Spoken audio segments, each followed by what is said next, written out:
So hey guys, welcome back to our channel. তো আজকে চলে এসেছি শিবরাত্রির একটা স্পেশাল ব্লগ নিয়ে। ব্লগে কে কে রয়েছে সেটা ইন্ট্রো থেকে অলরেডি তোমরা বুঝে গেছো। তো একটা হচ্ছে আজকে শিবরাত্রি, কালকেও শিবরাত্রি, দুদিন পড়েছে।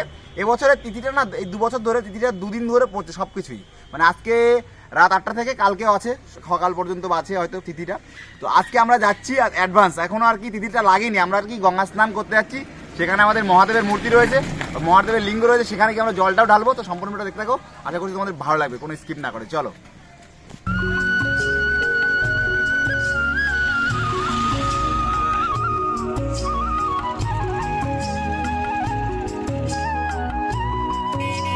সো গাইস, ফাইনালি চলে এসেছি দেবডাঙ্গাতে। দেখতে পাচ্ছি এখানে সব গঙ্গা স্নান হচ্ছে, আর এইখানে যে বাবা ডুমরু বাজায়, ঠিক আছে।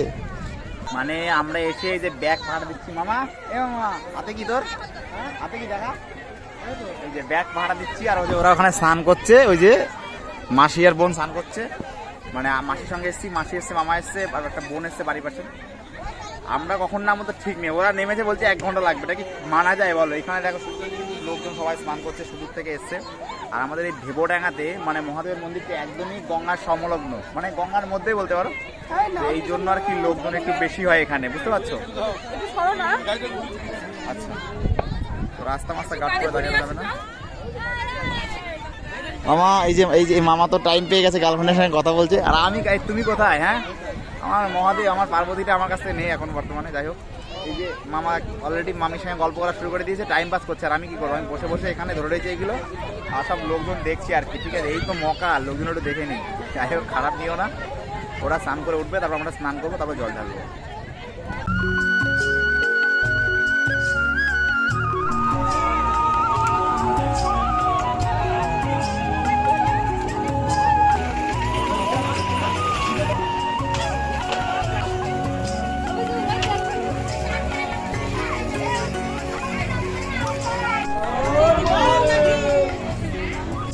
তো স্নান কমপ্লিট করলাম, স্নান কমপ্লিট করে বাবার মাথায় জল ঢালা 1 পর্ব কমপ্লিট হয়ে গেল। ঠিক আছে, সেকেন্ড পর্ব জন্য তোমরা জাস্ট অপেক্ষা করো। আর এদিকে আমাদের সঙ্গে যারা এসলো ওদেরও হয়ে গেছে। তো চলো এখন বাড়ির দিকে যাওয়া যাক। এখানে প্রচুর লোকের ভিড়, রাস্তা তো দেখতে পাচ্ছ প্রচুর জ্যাম, এর মধ্যে দিয়ে যেতে হবে আমাদের। চলো, এখন বেরিয়ে পড়ছি একটু বাড়ি থেকে ধুবুলিয়ার দিকে, কারণ রিয়ারা ওখানে আসবে, ওখানে একটু দুর্গা মন্দিরে যাব, সেই জন্যই ও ফোন করেছিল। তো চলো, আমি গাড়ি থেকে ওঠার সময় সবসময় এরকম হরেনটা দিই রাস্তা দিয়ে, কারণ দুদিক দিয়ে আর কি গাড়িটা আসতে পারে, তো রাস্তার পাশেই বাড়ি, বুঝতে পারছো। তো চলো যাই, তারপরে দেখছি। অনেকে হয়তো জানো, আর অনেকে হয়তো জানো না যে এখন ইন্ডিয়ান অয়েল বা বিভিন্ন পেট্রোল পাম্পে কিন্তু এয়ারটা ফ্রি, গাড়িতে হাওয়াটা হয় সে হাওয়াটা ফ্রি। তো চলো হাওয়াটা দেবো আমি। তো হাওয়া দেওয়ার জন্য আমি চলে আসি এখানে, কারণ কতদিন আগে দেখছিলাম গাড়িতে একটু হাওয়াটা কম রয়েছে। এখানে হাওয়াটা পুরো ফ্রি, দেখতে পাচ্ছ। আমি নিজে নিজে অপারেট করতে পারি, না হলে এরা অপারেট করে দেয়। তো হাওয়াটা দেবো। এবার তার আগে কি, এখানে মেশিনটা দেখো, ডিজিটাল মেশিন। অনেক জায়গায় অ্যানালগ মেশিনও রয়েছে। ডিজিটাল মেশিন একটু সুবিধা কি, এখান থেকে তুমি দিতে পারবে। দেখো আমি নাম্বারটা একটা দুটো করে বেরিয়ে নিয়ে 45 দেবো, মানে সামনের চাকায় দেবো 35 আর পিছনের জায়গায় 45 দিই। তো 45 মতো করে দিয়ে দেখো, হাওয়া দেওয়াটা খুবই সহজ, ইজি। এখানে সেটটা করে নিলাম 43, 44, 45 হয়ে গেল। আর পাইপটা নিলে জাস্ট মুখটা ধরলেই আর কি হাওয়াটা হয়ে যাবে। তো প্রথমত পিছনের চাকাটায় দেবো। গাড়িটার অবস্থা কি দেয়, ধুলো যা উঠছে না, মানে বলার মতো না, প্রচুর ধুলো। তো হাওয়াটা দেওয়া জাস্ট ধরলে পরে হাওয়াটা হয়ে যাবে। কদিন ধরে দেখছিলাম এই ডিসপ্লে একটু দাগও হয়েছে, দেখতে পাচ্ছ তোমরা। ডিসপ্লেটার কী সমস্যা হচ্ছে বুঝতে পারছি না। একটু সার্ভিস সেন্টারে গেছিলাম কদিন আগে, কিন্তু তখন ঠিকমতো বুঝতে পারিনি। তো হাওয়াটা জাস্ট হয়ে গেল, বাবা ভালোই এসেছিলো হাওয়ার। তো নজেলটা দেখো কোথায় চলে আসছে। তো নজেলটা লাগিয়ে নিয়ে সামনের চাকাটা একটু দিয়ে দিই, নাকি সামনের চাকাও তো হাওয়া কমই ছিল।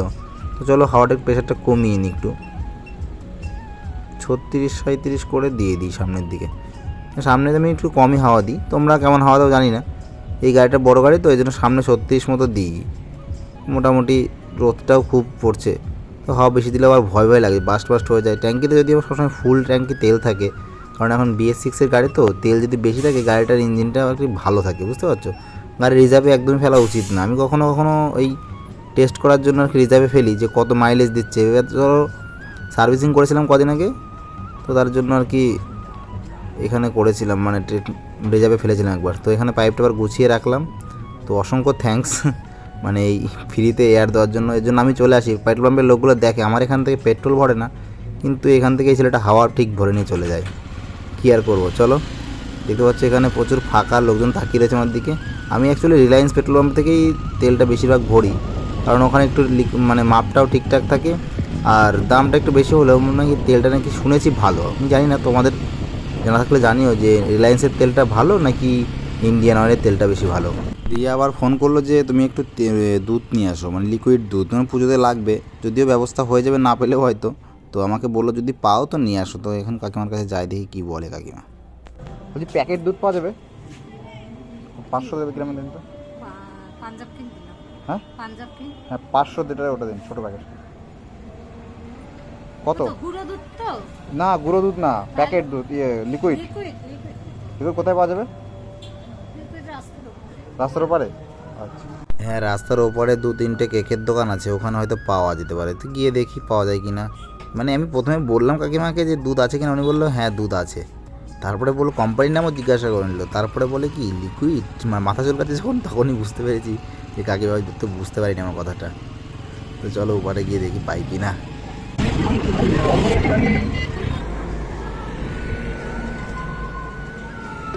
লিকুইড দুধের প্যাকেট পাওয়া যাবে কাকা?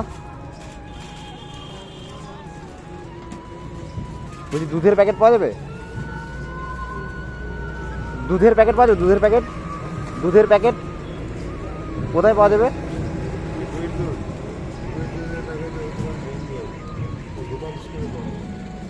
এই দোকানগুলোতে? আচ্ছা আচ্ছা দাদা এগুলো কত করে বোনটা? 6 টাকা পিস।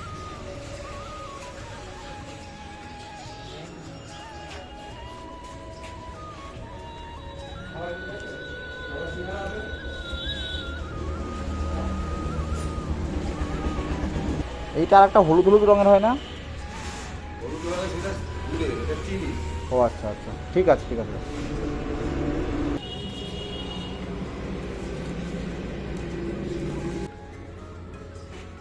তো ফাইনালি মিষ্টি আর এইখানে দেখো একটা ভুল করলাম। কি ভুল বলো তো? এখানে কি করলাম বলো তো, 50 টাকা দিলাম, আমার হয়েছিল 24 টাকা, 26 টাকা হচ্ছে রিটার্ন পাবো। তো আমার না খেয়াল নেই। তো এটা হচ্ছে লোকনাথ মন্দিরের আমাদের এই ধুবুলিয়ার, আর এইটা হচ্ছে আমাদের দেশবন্ধু স্কুল। ছোটোবেলা থেকে এই স্কুলেই পড়াশোনা করেছি, 5 থেকে ক্লাস 12 পর্যন্ত। তোমাদের কিরণ দত্ত মানে দা বঙ্গাই, সেও কিন্তু এই স্কুলেই পড়াশোনা করেছে। আর যেটা বলছিলাম, মিষ্টির দোকানের কাকাটা ভালো, যদিও টাকাটা পরে গেলে হয়তো পেয়ে যাবো, এরকম ভুল হতেই পারে মানুষের ক্ষেত্রে। পরে যাবো, আমি আর গেলাম না তখন ব্যাক করে, সময় ছিল না। তো পরে গিয়েই টাকাটা নিয়ে নেবো আর কি।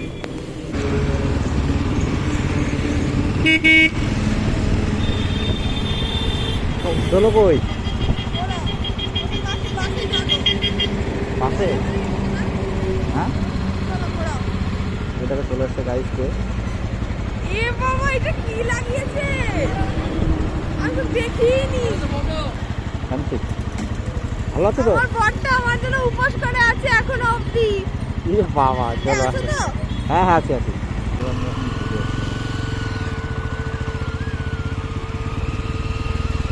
তো লোকজন সেরকম একটা আসেনি মনে হচ্ছে। আরেকজন কই তোমার সাথে? কোথায় সে?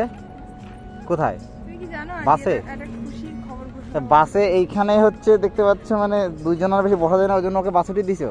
হ্যাঁ তোমার বান্ধবীটাকে দিতে পারতো আমার পিছনে। আসছো, তাই না? হ্যাঁ নিজে বাইকে আসলে উড়ে উড়ে। যাওয়ার সময় দুজনেই যাবো, চাপ নেই। দুজনা যাওয়া যাবে না তো? কি বলে? ঠ্যাং তুলে ঠ্যাং তুলে? এ বাবা গাইস, এই শাড়ি পরে এসছো? শাড়ি তুলে বসবো, শাড়ি পরে? শাড়ি তুলে? শাড়ি তুলে বসবো দুজনাই তোমার আচ্ছা পিছনে। 2 পা ফাঁক করে। হ্যাঁ গাইস কি সব কথাবার্তা বলতে দেখো দেখি। ই বাবা। আরে কি হবে জানো?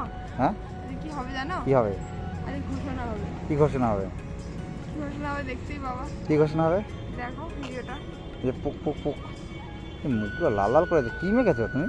কিচ্ছু মাখিনি। ফেস পাউডার ভালো ইয়ে হয়নি? আর কোনো এই গলা এটা কি, এটা সোনার? হ্যাঁ শোনা লাগবে আমার জানো। হ্যাঁ তোমার বডি তো সোনা, আবার এত সোনা লাগে চাপ কেন? দেয় না, একটু হালকা, এর থেকে একটু হালকা। না শ্বশুর দেবে তো, চাপ কি আছে? সব শ্বশুরের উপর, শ্বশুর দিয়ে দিও, কিন্তু ভিডিওটা দেখছো তো দিয়ে দিও মেয়েকে, পুরো একদম সোনা দিয়ে বাঁধিয়ে দিও। এর থেকে তো হবে না, এখন তো চাপ। আমি তো দেবো বিয়ের পরে, বিয়ের আগে দেবে শ্বশুর। তারপরে দেবে ওষুধ। বিয়ের পরেই তো বলছি। হ্যাঁ বিয়ের পর আমি দেবো, এই কি অবস্থা, তোমাকেই দেবো। একটা বউ, যদি দুটো বিয়ে করতাম তাহলে চাপ থাকতো। আজকে শিবরাত্রির দিন, ঠিক আছে, আমার পার্বতী চলে এসছে, ঠিক আছে চলো।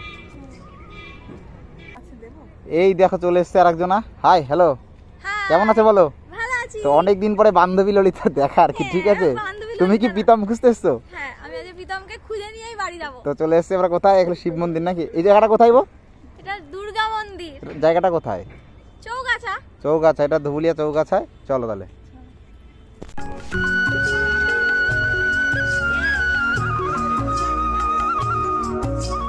ওই দেখো,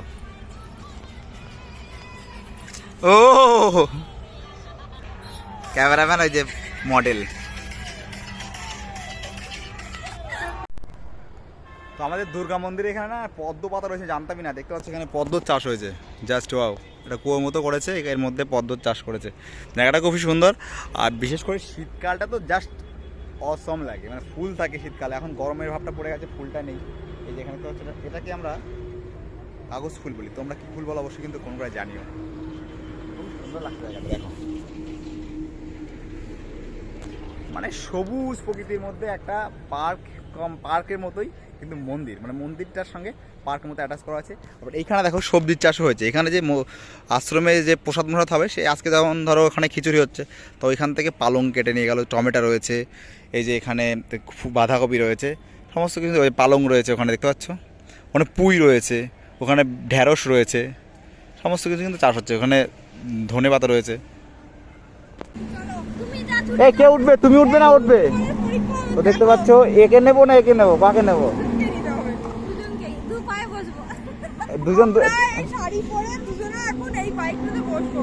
আমরা দুর্গাসন থেকে বেরিয়ে যাচ্ছি, আমাদের জল ঢাল দিল না। তো এইখানে দেখতে পাচ্ছ রিয়ার ফ্যান ট্যান সব ফটো মটো তুলে নিল। বিশাল বড় যুদ্ধ এখন হতে চলেছে, সেটা হলো এই আগে ওঠো না, ওঠো না, ওঠো না, ওঠো না। এই যে উঠে পড়েছে পিছনে, এই দেখো সাবধানে, পাটা সাবধানে দেখো। ওই যে ক্যামেরাম্যান, ফোকাস করো। এইবার আরেকজন উঠবে। জায়গা হবে তোমাকে দেখে মনে হচ্ছে? আগে উঠো না, উঠো না, আমি গাড়ি তুলে নিই, তারপর উঠো। জায়গা আছে এখানে মনে হচ্ছে? হবে হবে। হবে রে, তুমি রোগা একটু মানুষ। একটু ফোটা মানুষ হয়ে যাবে।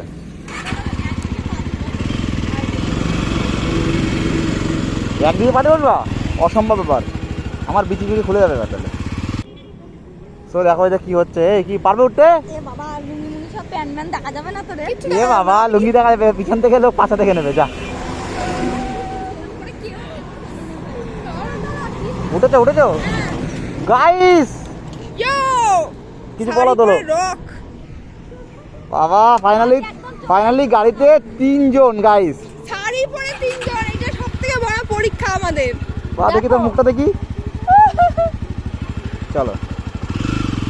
আসলে কি হয়েছে, দুর্গা মন্দিরে কি জল ঢালতে দেয় না সাধারণ নাগরিকদের, বুঝতে পারছো? কি যে বলবো, এখানে মন্দির করে রেখেছে কিন্তু জল ঢালতে দেয় না। তো ভাবলাম লোকনাথ মন্দিরে যাই, যদি এখানে জল ঢালতে দেয়।